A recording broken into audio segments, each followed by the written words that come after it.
Hello, welcome to another episode of HR to CHRO Podcast. And today we have Mr. Mukkul Mathur with us. He started his career with Mafoi in Manpower and Manpower Consulting.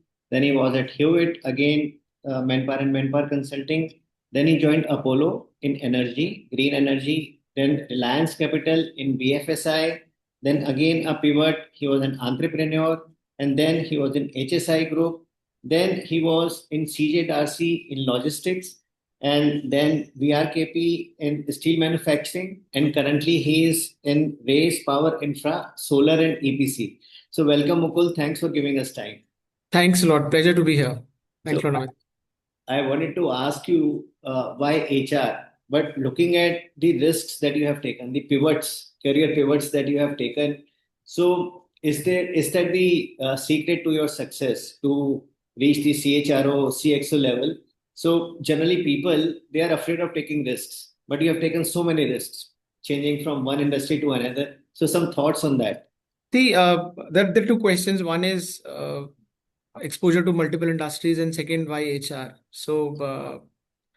I'll talk about why HR first, and then probably I'll come to the multiple industries. I mean, and it was a blessing that I've been a part of multiple industries. But anyways, why HR? See, I did my MBA in 2000, and if you know at that point in time in HR, most of the organization used to prefer female candidates in the organization.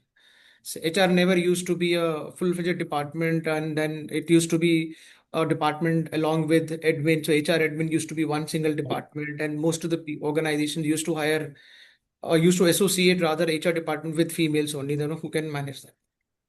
But I think in very early in my during my studies only, I was able to realize the fact that probably I'm someone who's a little more empathetic, sympathetic, and maybe more inclined towards people. So HR was first choice for me in terms of my specialization.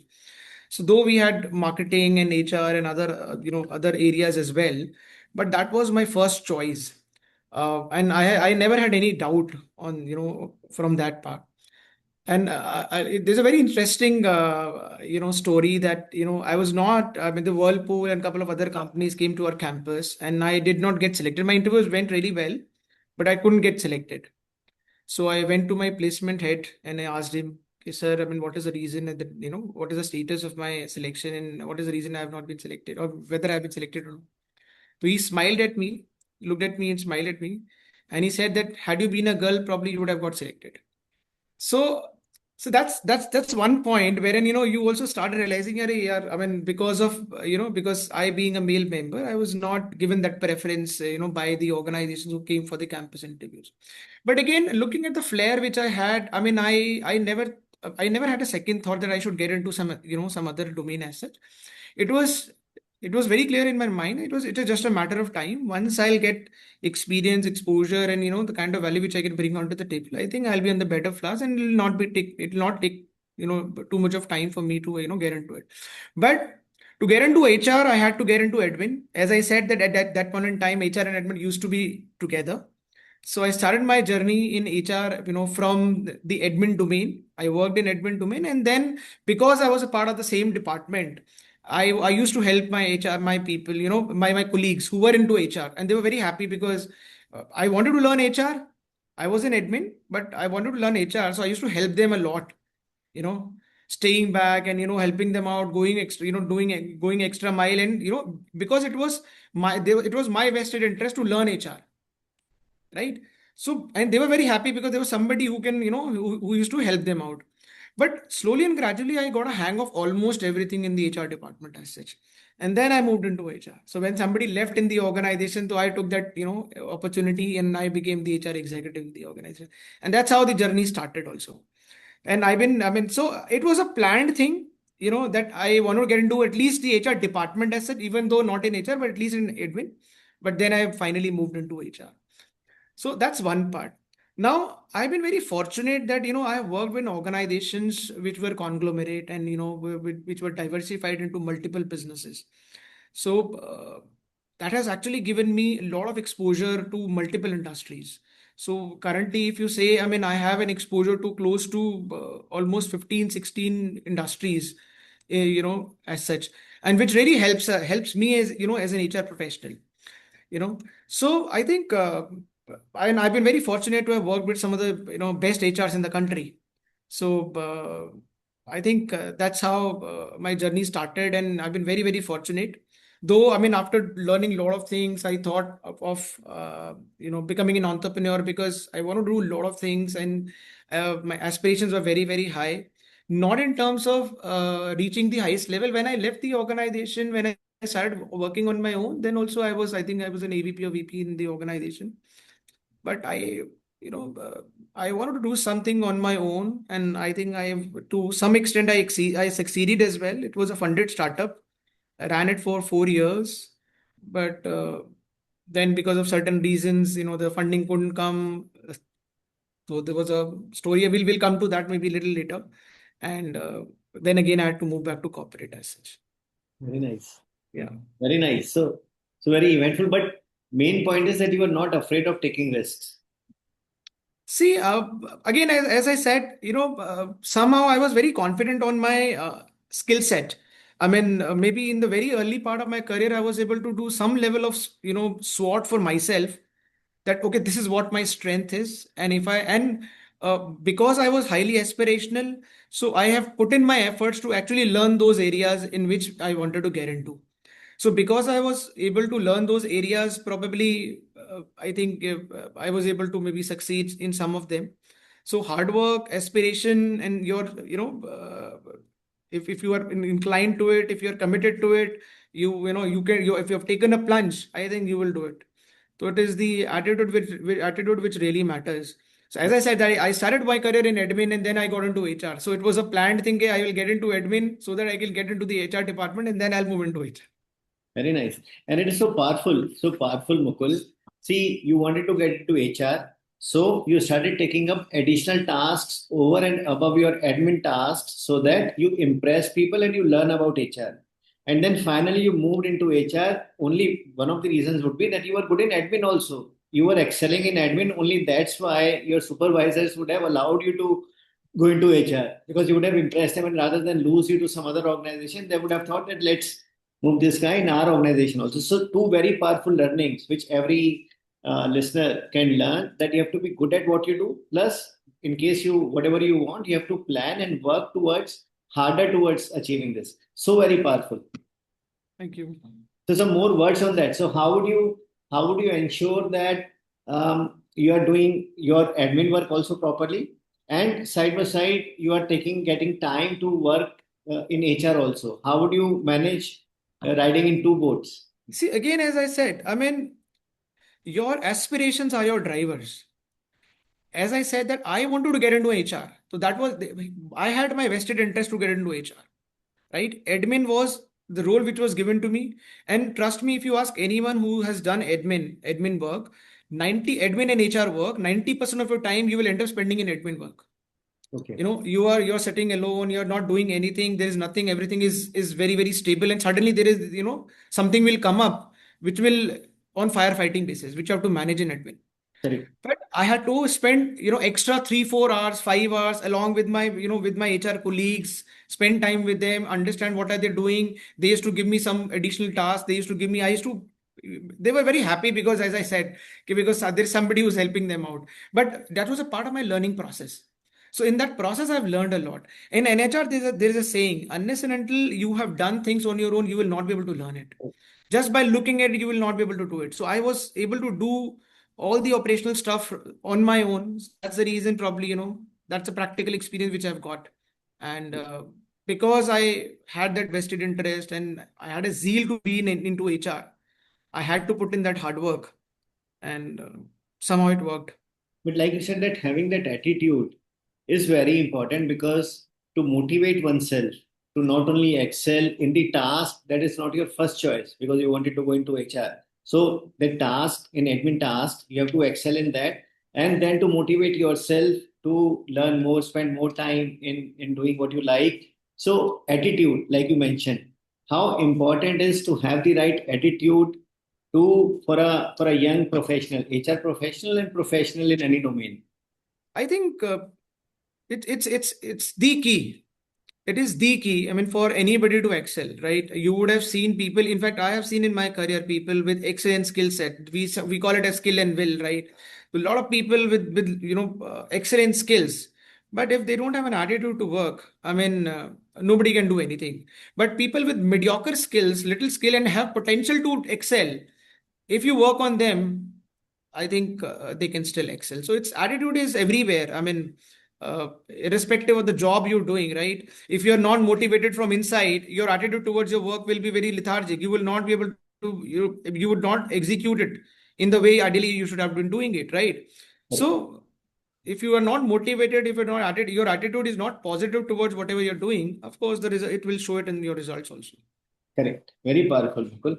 And you also mentioned that you were able to do your own SWOT analysis, and you were very confident of your skill set, which helped you pick up diverse roles in various industries and starting your own business also. So when we generally talk to people during our workshops or otherwise also, people would not have done their SWOT analysis. They would not even be bothered about what are their strengths, what are their weaknesses till that point of time. So at a young age, you were able to do it. How did you do it? How did you go through that process? See, there was no conscious efforts in terms of understanding your strength. See, heart in heart, everybody is aware what they are good at. The Okay. only challenge which they actually face is that this is what I'm good at, but where do I apply this strength so that I should be able to excel in that area?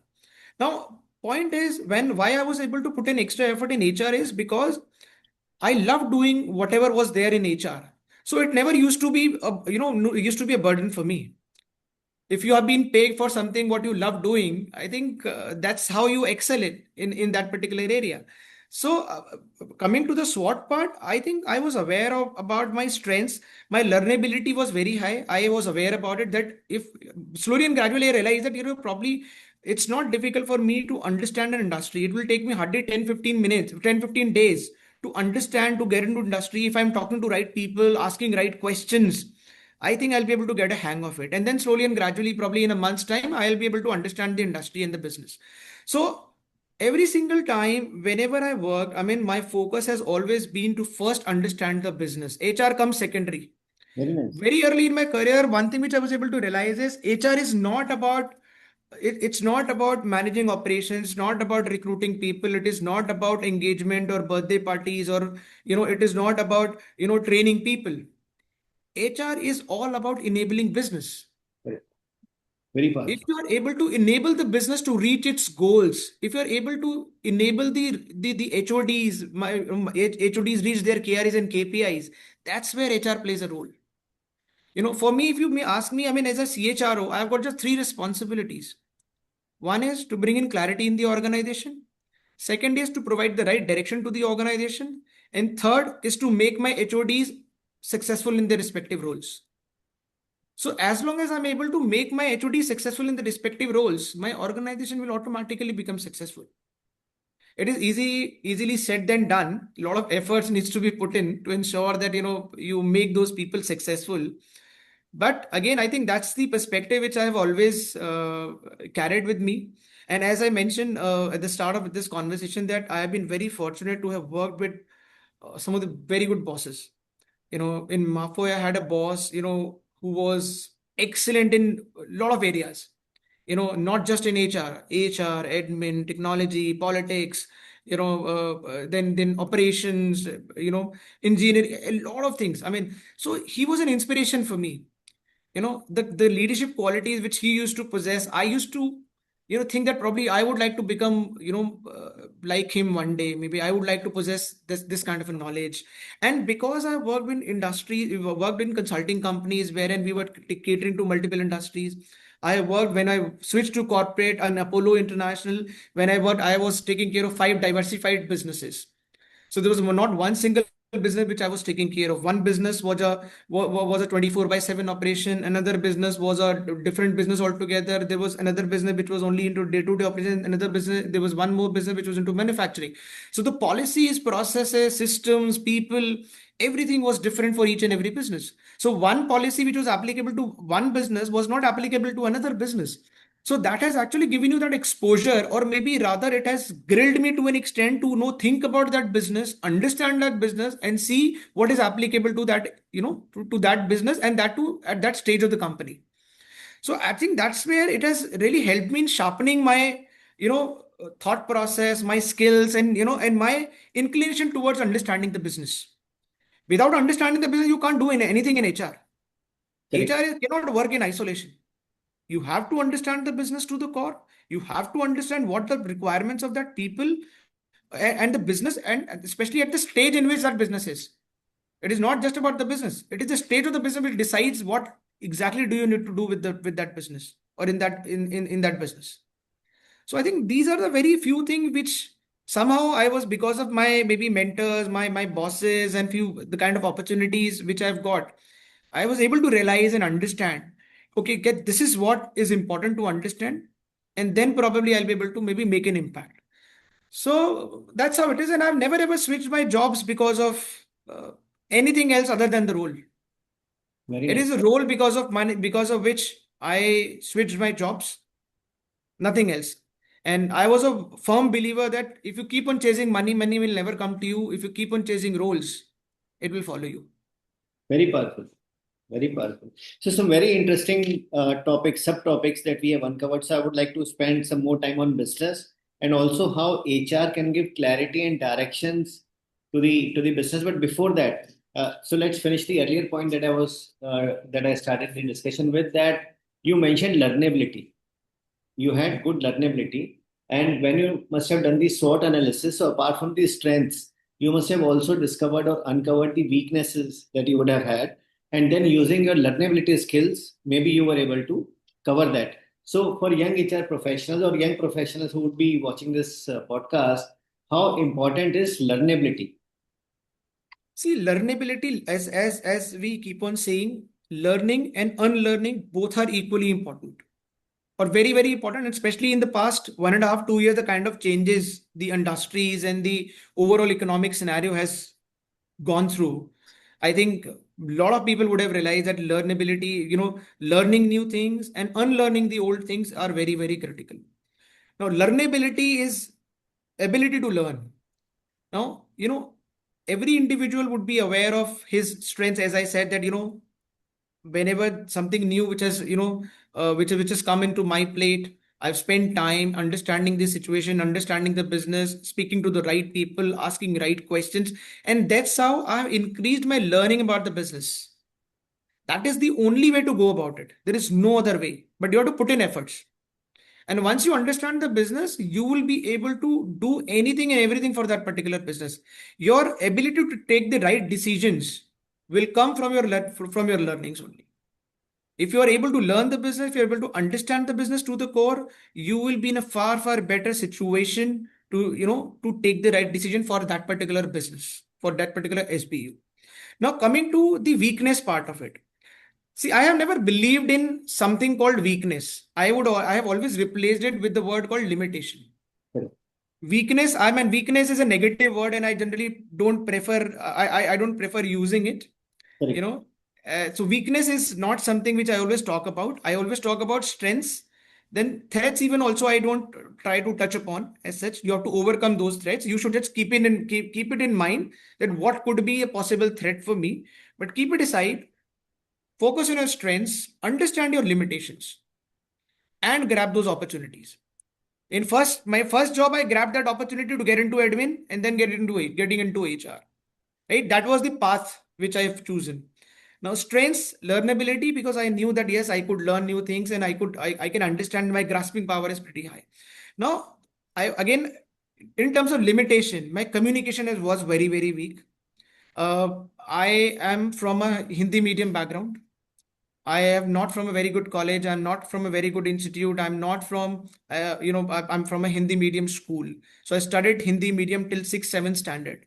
and wherein all my subjects were in Hindi apart from English, and then suddenly next year all the subjects were in English apart from Hindi.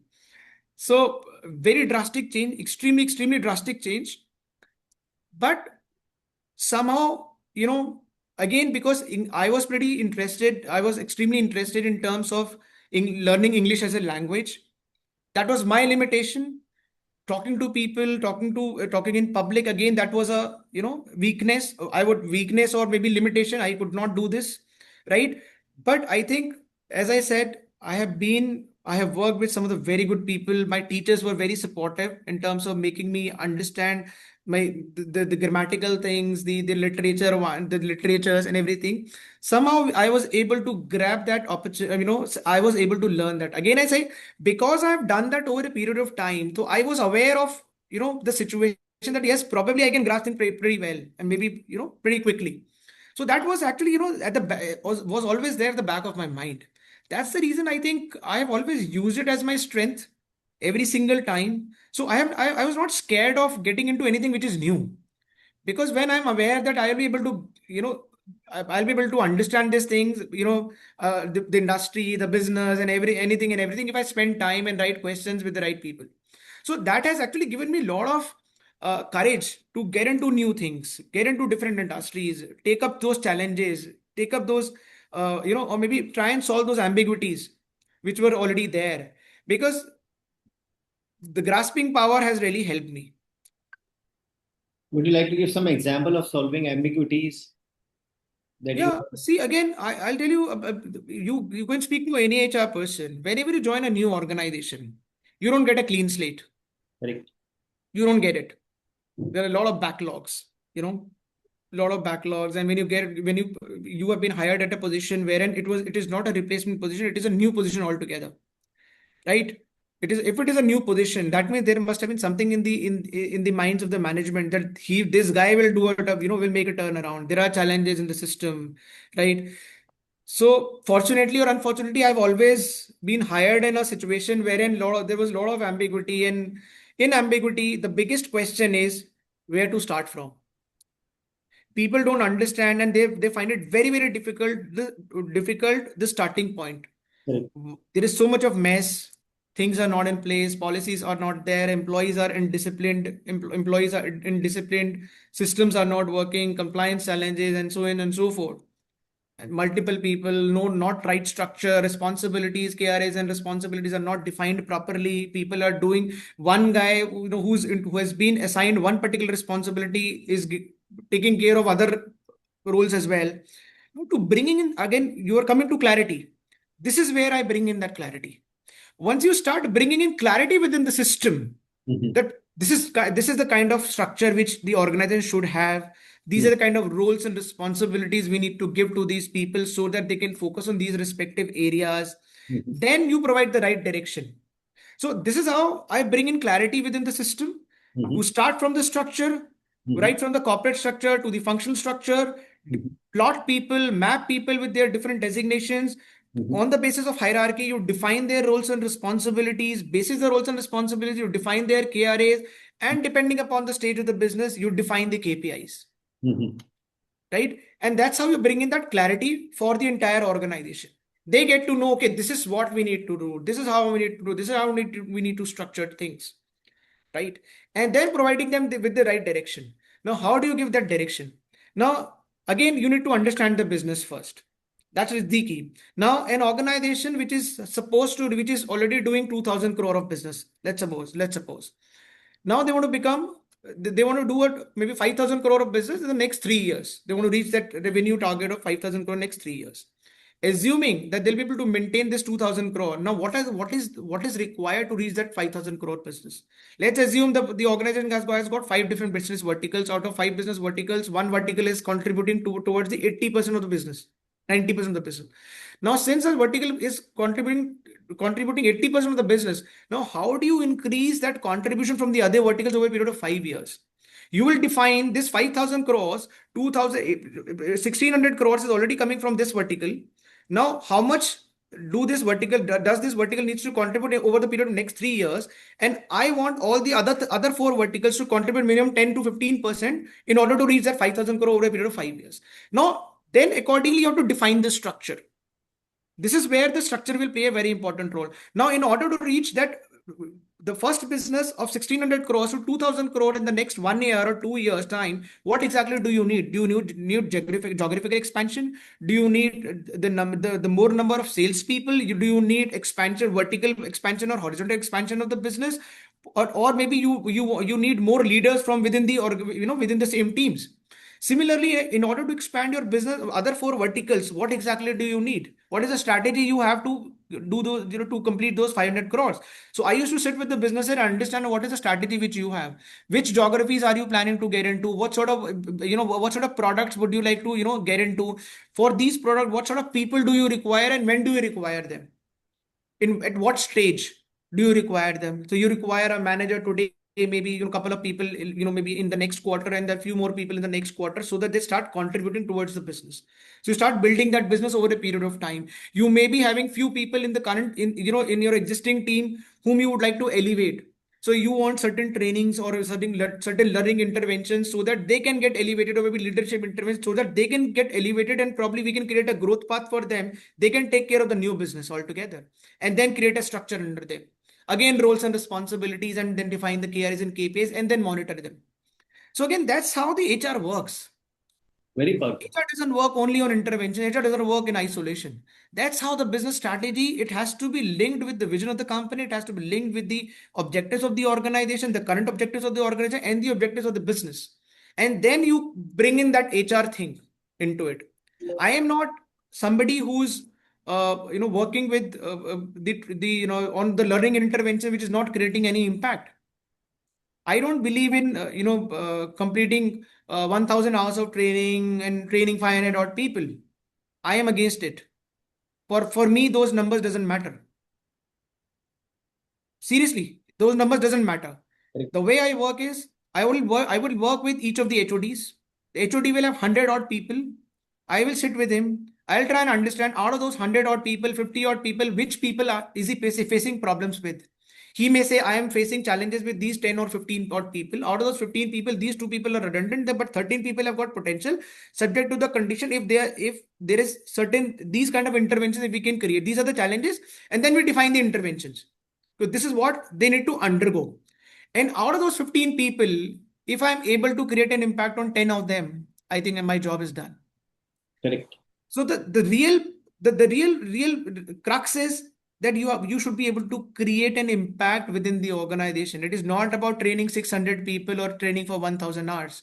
If I am able to contribute towards a particular business, so those 10 people who are not contributing in that 500 crore revenue, which they were, which that HOD was planning to, achieve in that particular, year, he was falling short of 100 crores. Now these 10 people will be able to bring in that revenue. That's how we enable the HODs and make them successful in their respective roles. That's what I said. Very So perfect. this enablement is very, very important. And that's unless until you work with them very closely, you will not be able to do it. And that's how you gain that credibility also with the business. See, you will only gain credibility if you do something for them. If you will not do anything for the people, if you will not do anything for the business, they will not give you that credibility. So don't blame that HR is not being, HR is not regarded in the organization. If we don't have that credibility, you have to build that credibility. Very And perfect. credibility is important, but that can only come once you work with business, once you have an intention to do good for people, once you have an intention to ensure that your HODs reach their goals and KPIs. Very perfect. So would you say that HR is kind of a consulting organization or consulting department which consults with the business heads on uh, how give them clarity and direction and enablement on how they can achieve their goals by looking at giving them the understanding the entire picture and giving it back to them, and then helping them achieve that by using the HR policies of converting non-performers into performers or improving the individual's performance. And so it's more of a consulting plus HR rather than pure HR. See, I think I would call it as more of a collaboration, rather than consulting. Because consulting me, you don't own it. Okay. And I am owning the impact also. I am not just training his people. Correct. I am owning the impact. The way I work with HODs is we will work together. We will work together on these 15 people, 20 people, 25 people. Let's work together. Let me plan an intervention. I will also tell them what is to be done, what is not to be done with these guys, right? And then together we are responsible for the impact. So I'm taking that ownership of the impact as well. So I am not just giving them even advice or gyan or consultation, I understand. right? It is a collaborative approach. And being a CXO of the company, my job is to ensure that my business reaches its goals. Okay. Right? So I am owning that responsibility of creating that impact or ensuring that my people becoming performers. That's how you gain that, you create that culture of trust and performance. You must have seen that in resumes, created a culture of trust and performance, high performing leaders. This is how you build those leaders. This is how you create performances in the organization. If you'll be able to focus on those areas, we will be able to create performers. So identifying high potential people and then creating a growth path for them, giving them action learning project, creating an IDP for them, individual development plans over a period of time, right? And more importantly, communicating it to them. Once an employee is aware, this is what my growth path in the organization, he feels much more motivated than somebody who's not even aware where exactly I'm going. Correct. Right? Now, the biggest challenge in this process, what you face is an HOD not facing a challenge, maybe getting a feeling that if I happen to train somebody or if I happen to enable somebody within my team, what will I do? What will happen to my role? I've seen it happening. I have Correct. seen it, Yeah. such kind of a, concern with the HODs also. But without realizing the fact that unless and until you create leaders under you, you create people who can take care of your jobs, you will not be able to focus on something better. Correct. Your role demands that you need to focus on more on a strategy, planning, and maybe taking the organization to the next level. Correct. For which you have to be mentally and physically free. And Correct. how will you get free? Once you enable your people down the line. So, as a leader, it is very important for you to create more leaders under you. A leader creates more leaders under him rather than the followers. Correct. Very So, nice. Very powerful. but most of the people try and create followers than the leaders under them. But how to have this deep business knowledge, Mukul? Hmm? How to have this deep business knowledge so that you can actually become a collaborator and actually interact with the HODs that geographical expansion is better or depth is better so that you hire more salespeople in the same geography. So how to have that kind of in-depth knowledge of business so that you can perform that role of collaborator. See, this game Damsharaz, Correct. right? What happens in Damsharaz? Damsharaz is played between two teams, or maybe even in with two people also. And by the sections, you communicate the name of the Right. movie. So one person enacts, and the other person asks questions. Though it is important for somebody who's enacting to enact really well, so that the other person should be able to guess it. But it is equally important for the other person to ask the right questions, so Correct. that he should be able to tell you, okay, whether you're going in the right direction or not. Correct. Right? So understanding business is like Damsharas. Once you're sitting across a table with the right person, it is important for you to ask all the right questions. And if he's giving you the right answers, I think you will understand the business. It'll not be a challenging task for you. Okay. Giving you an example, somebody who's going for 100 crore ka business, he has done 20 crores today, right? I will ask him, okay, now how are we going to do this 80 crores now? Assuming it 20 crores is intact. You are already present in 5 geographical locations. Are you planning to expand in the same locations, or are you planning to expand in other locations also?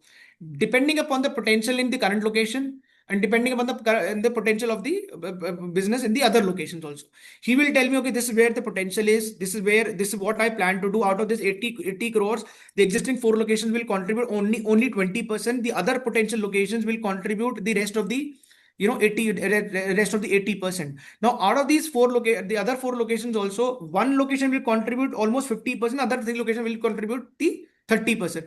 Now, the location which will contribute the maximum, which is 50%, I would focus more on that location, and ensuring that that location becomes up and running as soon as possible, at the earliest, so that it can contribute maximum, it can maximize the business contribution.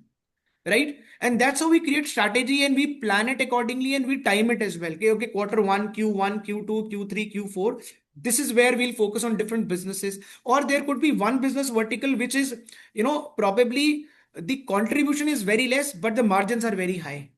The contribution is 10%, but the margins are 20%. In other business, the contribution is 80%, the margin is 5%, 8%. So again, that call, once you understand that business, you will take that call, that what is more effective for my business, and where do I need to focus. So once you are able to understand the focus areas, then probably you can channelize your own people to work on those areas. And maybe depending upon, to give that comfort level to my business head also, to my HODs as well, I'll align one of my team members with him. He will focus only in this areas, and probably we will work together on this. And these are the timelines within which we'll close this. So now this gives a lot of confidence to a business guy that that HR is working with them in close collaboration with them, and we are trying to ensure that they reach their goals, rather than we are telling them that we have organized a training program on the next Monday. Please send your team members for the training, and they will never send you that training. They'll never send their team members for training. Very powerful. Again, it is important to be effective and impactful, rather than just doing a tick in the box exercise. So very powerful. What about, so see, initially you join a new organization, and I'm asking this for the benefit of HR professionals who are working in maybe Indian organizations. And we know, getting their mind share of the stakeholders might not be that easy. So how to do that? How to talk to the stakeholders or senior stakeholders so that they start listening to you? What is the secret? No, see, again, there's no secret of there's no formula for ensuring that the people start listening to you. See, it is your own genuineness with which you work, the intent with which you work, and if it is able to give them an answer, what is in it for them. If you're able to answer that, what you're doing, how it is going to help the business, how it is going to help the organization, how it is going to help a particular vertical or particular HOD or particular employee, they will start following you. They will listen to you. If you don't have that answer, that how it is going to be beneficial for that employee, how it is going to be beneficial for the organization, nobody will listen to you. Would you like to give some example on how initial days of joining a new organization, how you were able to gain the mind share, what questions did you ask, or how did you show what is it in for them? See, one is, whenever you're joining a new organization, it is important to understand what is happening as of now and appreciate what is there. Okay. Not only understanding what is there, but appreciating it, that whatever is there, it is there for a reason. Not getting into an action mode at all. Just understand the organization, understand your team structure, understand their strengths, their backgrounds. First of all, understanding the strengths and the backgrounds of your team members, what sort of qualification they have, what sort of potential they have, having a one-on-one conversation initially, then speaking to the stakeholders, understanding what are their expectations from HR. First of all, you have to act as a service provider. You are a service provider. See, if people are not there, we are not required. I used to tell my team members, you have to work for people. People are your first priority, right? If those people are not there, we are not required. You should always have an intent to help people. If you have an intent, you will end up helping them. If you don't have an intent, you will not be able to give them a solution. Correct. Right? So whenever I used to approach these stakeholders, whenever I used to approach the HODs, my first question is, what is the status of affairs? What are your expectations from HR? What do you expect from HR? how is your business doing? How can I help? Then probably I start relating how HR, through HR, we can help them reach their goals. So once you start talking about, somebody's favor, somebody is helping you out and trying to make you understand, okay, Mhm. Amit, this is the way if you'll do it, probably this is you, it will help you earn more revenues for the organization. It will help you grow, as an organization or as an individual. Would you not be interested in listening to them? So I think that's where you have to, you have to kickstart your conversation, that we are there to help you out. We are there to serve you as well. Mhm. Let's work collaboratively. It takes a lot of time. I mean, I'm not saying that it is a one-time effort. People may say that yes, uh, that he's new in the organization. That's the reason he's saying. I think over a period of time, he will also become, you know, Correct. uh, he will start behaving differently. So consistent efforts are required. The intent is very much visible. See, intent you can't call, you can't define intent. Okay. The way you talk to people, the genuineness with which you express yourself, the genuineness with which you're trying to help them out, and your actions, and backed up by your actions. Once you're able to do this, people will start, believing you, trusting you, and giving you that credibility. And of course, you have to have those, small wins initially. Few small things you were able to, do it in the initial phase itself, which are beneficial for those people, which got stuck, which were stuck. Like for example, in certain cases, there were few things which were pending for the past few months, and they were literally chasing and were now not able to close it. I was able to close those things initially in the first 10-20 days. It has, again, it's a part of gaining that trust. Once you're able to do something, meaningful for them, which was not happening for so many days, so many months, now you're able to execute it. I think that's how you start building that trust and credibility. And it's a journey. You can't say that, since I've done this, so now I've gained this complete trust. No, it's a journey. And people will see, what will keep an eye on you, will keep on watching you, watching your actions. And as you start delivering results, I think that's how you gain that credibility with those guys. What about the lingo of the business? So, for example, from BFSI, where the conversation with the business head would be maybe per RO productivity or per RM productivity or Hmm. file cancellation or check bouncing, and Hmm. moving to energy where it would be wattage megawatt per. Gigawatt power. So how important is it for HR professionals to understand that language, that lingo of business, and then talk to those? How did you do that? You know? As I said, I mean, if you understand the business, you will understand the lingo also. Okay. Simple. I mean, see, see, how do you understand the business? What are Correct. the critical parameters of my business? Where am I? How do I earn revenues? How exactly my invoices are getting generated and being paid by my clients? Like for example, in energy business, in my business, compliance are very important. Or any business compliance are very important, but the local compliances are very critical, because unless and until you provide that compliance documents, my invoice of 50 crores will get stuck. Correct. So understanding that importance and criticality, that what is required, what is not required in the business, which can create a larger impact in the overall business. So you know what, you'll talk about their language. You will start talking their language. And once you understand that business, I mean, things become very easy. So understanding business is the key for anybody to be successful in any role for that matter. And this is the shift we are seeing because when I started my career almost 30 years back, like you said, HR was IER and admin, and now it's they have It's a. a business partnering role. It's a partner. It's a partnering role. It's again, we were talking about collaboration. It's a partnering thing, right? We are partners. Even with vendors, also we partner. Correct. So it's a partnering. I mean, if you don't work in partnership, you will not be able to succeed for sure. Very I mean, nice. I can give you guarantee of being unsuccessful, but I cannot guarantee the success also.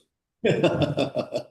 If Very you're well. not working in collaboration and partnerships, you will not be able to succeed Correct. for So sure. two things I want to talk about, going back to the discussion that we had. One was grabbing opportunities. How important is it for young professionals? But before that, learning and unlearning. So some examples from your career of unlearning. See, unlearning is, the way you have used to work. I mean, now in the current scenario, AI has taken over the last mile jobs. In fact, something. a presentation which used to take, one of my team members used to take 5 days or 4 days to make that presentation, downloading images and, creating content and everything. It can be done in 10, 15 minutes, 20 minutes, half an hour and all, right? So unlearning is that, no, this is not the way to do it now. This is not the right way. This is not the right approach. Unlearning is unlearning the approach, unlearning the way of things, right? The way you have been, there is a very high probability the way you have been, the things which you have been doing for the past 10 years, 20 years, which made you successful till now, may not be good enough for you to do the same, good enough for the next 10 years to you remain successful. Correct. Very difficult. The classic example is technology. Everything, banks, you talk about banks, you talk about anything and everything. I mean, if they were not able to adapt to technology, they're out of the race. Correct. They're absolutely out of the race.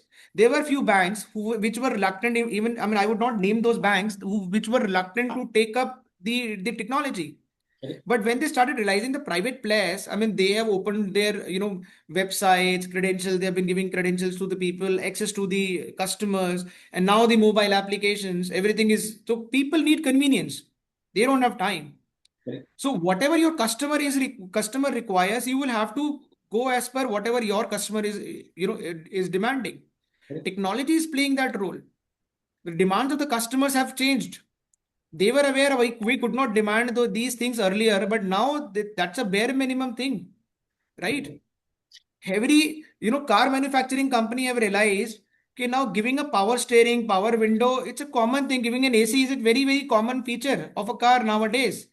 But I mean, the era which we come from, I mean, we never used to have those stereos and power windows and power steering, which is a standard component as on date.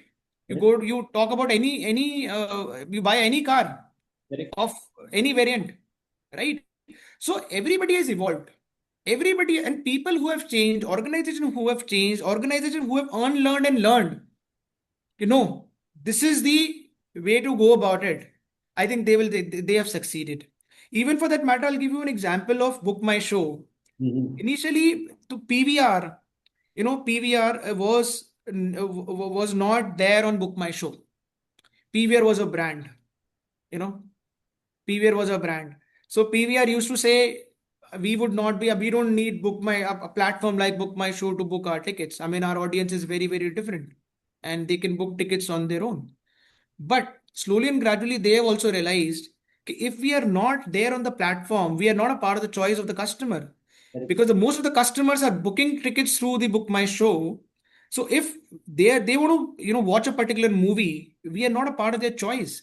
So since we are not a part of their choice, we are out of their sight and we will not be able to earn revenues and business. They had to be a part of Book My Show. So again, there are so many stories. Nokia story you would have seen. Nokia, I mean, initially they never adopted to the Android as a technology. Later on, they had to do it. But again, they've lost that time, right? So unlearning is very, very important. Like keeping myself updated, keeping abreast with whatever is happening. I have also done certain certifications. I have learned few things over a period of time. I've been going to those conferences which are non-HR conferences. Just to keep myself updated also. I've been to a conference which was on blockchain. I've been to a conference which was related to some technical products, right? So again, I think it all depends upon the individual. I mean, if you have that learning desire, if you really want to be with the time, I think you are the only one who needs to invest in yourself.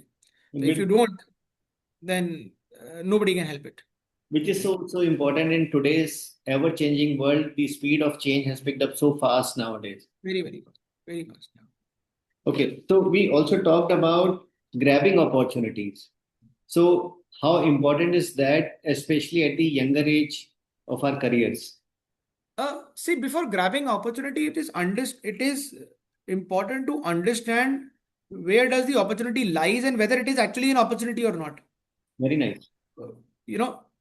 So again, as I said, I think when we graduated at that point in time, there were very few options available in Correct. the market, right? Correct. Career options were very, very limited, and the kind of conversation everybody used to have, okay, if you're opting for CA as a career, if you're opting for MBA as a career, or you want to go get into something else, what is the scope of this particular area, right? CA, CS, everybody used to talk about that scope. Scope means what is the probability that you will end up getting a job, Correct. right? But the scenario has changed now. There are multiple ways of earning revenues. Even after becoming a YouTuber, you can earn revenues. You can earn money. You Correct. don't do anything. You just become a blogger. You just do anything and everything. I mean, there's so many options now. There are so many reality shows. Your child can pick up any career nowadays. Correct. Gone are those days wherein you used to tell them, okay, these are the career options. You pick one and then probably, do hard work and put in efforts in that particular area, and then probably you'll get a job. Now, the landscape has changed. A lot of startups have come in, right? A lot of ideas, and in fact, startup, because of the startup culture, total startup culture in India has changed. The companies which are investing in those startups, and especially the new ideas, I think lot of youth, the lot of young people, they've started using, they've started, thinking ahead of what they've been getting today. So Correct. they are trying to find out the real problems, and they're trying to find out few innovative there's a lot of innovation and creativity in terms of what the youth is doing today, which was not there earlier, because we never used to, we were oriented to think in a particular line. CA, MBA, CS, right? This is the area in which probably you can get a job. You should Correct. think in those lines. If you wanted to become a cricketer, no, sorry, not everybody can get into the cricket. Now with the IPL, I mean, at least people are aware if I'm doing, if I happen to become a good cricketer, if I can really hit the ball hard, I may get into an IPL team as well. Correct. So it is all about earning money. It is all about the opportunities you have and the skill set. If these opportunities are there, if you are able to match up with your skills, and you're able to hone your skills to a level wherein you can get selected in those areas, be it singing, dancing, cricket, or maybe anything and everything. There are options available. So if your skills you're skilled enough, there are opportunities. Grab them. So does having mentors, like you said, you were blessed to have good bosses, good mentors Yeah. who helped you. So how important is to have good mentors for people, for your See, profession? I would not say that I was blessed to have good mentors. I said that I was fortunate to have worked with some of the very good HR, very good bosses, Okay. very good HRs. I worked with some of the best HRs in the country, and as I keep on saying that, you know, I have learned a lot from my bosses, but they never taught me anything. Okay. So the crux is that just by just they being around me, I was able to learn a lot of things. Very nice. So again, the important point here is always keep your eyes and ears open. See how your bosses are managing a particular situation. See how are they working. If you really want to learn, you know, see how are they doing it. Very They nice. will not sit with you. None of my bosses sat with me, make me understood and understand this is how you need to do it. This is what you need to do. No, they've never done that. But I still give a lot of credit to my bosses because the way they have managed me, the way they have been managing their situations, and through which I was able to learn. Very, I'll give you a very small example. Uh, I went to one of my bosses, and I had a day wherein there were a lot of challenges, and a lot of things happened in a particular day. Some argument happened, something gone wrong, or something. I went to my boss, right?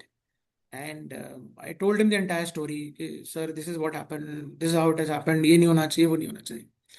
He gave me an ear. He listened to me very, very patiently for 10 minutes. And then he said, "So you had a bad day." And we closed that conversation. Now, the learning is The learning is very important here. You don't need to take everything to the heart. There could be a possible, there are few things, which you have to let go. It happens. Correct. It's a bad day, let it go. That's it. That's a learning. Very Again, now it is entirely up to you. How do you want to take it as? You may think that yeah, he is not bothered, he is not even bothered about it, what exactly has happened with me. The another way of or looking at it is that okay, this is maturity. This is the way he don't want to, maybe talk about these things in deep. It happened. Simple. Let's not make an issue out of it. So that's where you need to understand. That's where the maturity comes in. Okay, this is how he has behaved. One of the situations, one of the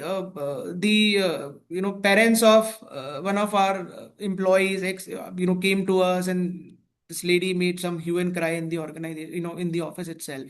Very, very, long time back at the initial phase of my career. I saw my boss. He was also very aggressive.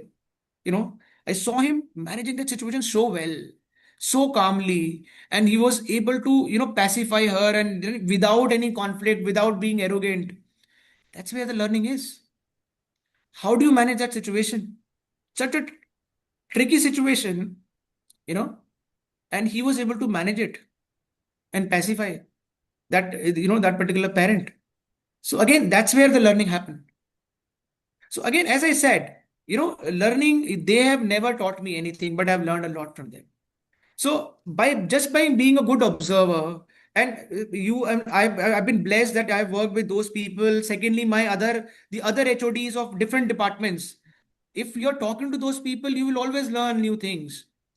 correct. Learning is a continuous process. Even today, when I speak to HODs, even to certain juniors and certain smart people, very smart, IIM guys, the way they work, the kind of perspective they have, it's very, very different. You end up learning from them. So again, learning may you don't just necessarily need to have a mentor. It's good if you have a mentor, Very and it's powerful. good if it's good if he also needs to, he also wants to you as a mentee. Many a times you need a mentor, but they don't want to you they don't want to have you as a mentee. The Correct. mentor you want, they don't want you as a mentee. The mentor or the people who are there for your mentorship, you don't want them as a mentor. Correct. Right? So again, mentorship is also very subjective. But if you want somebody to be your mentor, you don't need to be connected with him. Understand what is he doing, understand his perspective, understand the kind of learnings which he had, understand the way he's managing things. Just by listening to him, just by seeing what is he doing, how is he doing it, how is he managing this situation, tackling these particular areas, how is he able to multitask, switch on, switch off. It's a very important quality. I Correct. have seen it happening in my manager, my CHRO. Now he had back-to-back meetings. I have seen him switching those meetings, into those meetings after 10 minutes. So he was talking to me on a particular topic for 10 minutes, and he was totally ingrued, and he was aware about everything, and he was talking about everything intently. The moment I'm through, he switched to another topic with some other individual and with the same kind of intensity. Now again, that's a learning for you. You have to develop that kind of a capability that you should be able to switch on and switch off, with your team members, in order to multitask, in order to excel. Now again, that's a learning for me. So all these things, which the examples which I'm giving you, it stuck to me every single time, and I've learned from them. I have always they have always inspired me. I always used to say, okay, I want to gain this skill. I don't have that skill, I will also gain this skill. Very It nice. has taken me a lot of maybe time and energy and effort to actually reach that level. I don't know whether I've reached that level or not, but consciously I worked on that skill. I would like to have the knowledge of all the departments in an organization. I would like to be a better leader, or maybe a leader like him. maybe if I can, the way he has managed his team, there was a guy who came to him, he blasted him left, right, and center. He told him, "Sir, this has happened," and there are two, three people and 10 people, who were shouting at the top of their voice. He managed it very easily. Now, so what is in it for them again is very, very important. Is a very powerful question. If you are able to answer many a times this question, I think a lot of things gets resolved. Secondly, as an HR professional, you will not be able to give solutions to all the problems of employees. Correct. You will never be able to give it to them. The only thing which you can do is to give them an ear, listen to them. Very Trust me, more than 70% of the problems gets resolved just because you are able to listen to them. correct. They just need somebody who can listen to them patiently. They are also not expecting a solution immediately. Let me tell you, they may tell you that yes, I want a solution, but if you will tell them, in a logical manner and tell them what is the perspective, half of the people will not have a problem even. And see, people have challenges because of lack of knowledge, because lack of understanding of policy, lack of understanding of systems.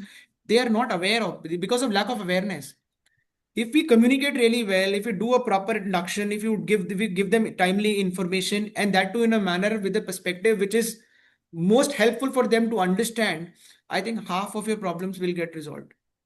It is only few operational challenges which remains there. So I have not given solutions to all the people, to all the problems, to all the people. No. But I had an intent to listen to them, and we were able to we had put in, we and my team has put in efforts to ensure that we try and give them a solution Very, wherever we. very powerful. So having that sense of curiosity, having that intent, but we also started with, see, we have already crossed 1 hour limit that we had said. So one final point that we started with, one of your strengths is being empathetic. Like you mentioned that when you were studying and you realized. So how important is it for, like you mentioned, that giving them a ear, listening to them patiently, empathizing with them. How important is empathy for an HR professional? See, empathy is, without empathy, though, you cannot be in HR at all. As simple as that. Now, empathy ke saath mein, I would like to touch upon two more things. One is equality and equity. Do you know what is the difference between equality and equity? Please tell. Hmm? Please tell. Okay. Equality is, if I'm giving an option, if I, for example, somebody is asking for, uh, for a particular benefit of work from home, suppose, right? An employee is asking for work from home. Sir, work from home, I need work from home. Okay. I was able to give him work from home. So for equality is that I will be able to give work from home to everyone Correct. on 2 days. Suppose I said that Thursday, Friday is work from home for you. Equality is I'll give work from home to for everyone. Now, equity is when you are able to give them what they want at what exactly do they want at that point in time. So equity is that somebody needs a work from home for 1 day, somebody needs it for 5 days, right? So equity is like, for example, a teacher is teaching certain students. Few students are very good students, few students are weak students. Now, teacher spending more time with a weak student and less time with already a good student is equity. Teacher is teaching equally to everyone, but providing more guidance, providing, spending more time with them so that that person should be able to cope up with it and come up to that level. Bringing them to that level is very, very important. That is equity. There is an exam going on in which you have got all the diverse workforce, including the including the deaf and maybe blind people also giving an exam, right? But you are giving an instrument to read and write to the people who are absolutely fine. For people who can't read and write, you are giving them in braille lipi. That is equity. So you are making them equal to the people so that you can get the equal results. So you're bringing them to that level, Very nice. right? So that is what is important. So as an HR professional, you have to focus on equity, then the equality. That's one part. Now, and without being empathetic, empathy, what is the difference between sympathy and empathy? Empathy is you should be able to step into their shoes and understand their situation from their perspective. So once you're able to do this, you will be able to manage that with equity. Okay, this is what he wants, this is what she wants, right? And I'm able to give them that. What is required for them at this point in time. So I think empathy and equity both goes hand in hand, you know. So it is important. So without empathy, though, you can't be an HR guy at all. Very powerful. So, Very powerful. yeah. So on that note, we would like to bring an end because we have to stick to the timelines. So Yeah. thanks for giving us time, Mukul. It has been a pleasure, and I'm sure it's going to be very beneficial to all the listeners who are going to watch this podcast. Thank you so much. Thanks, Amit. It's been pleasure. Yeah, yeah. Talking to you. Thank you.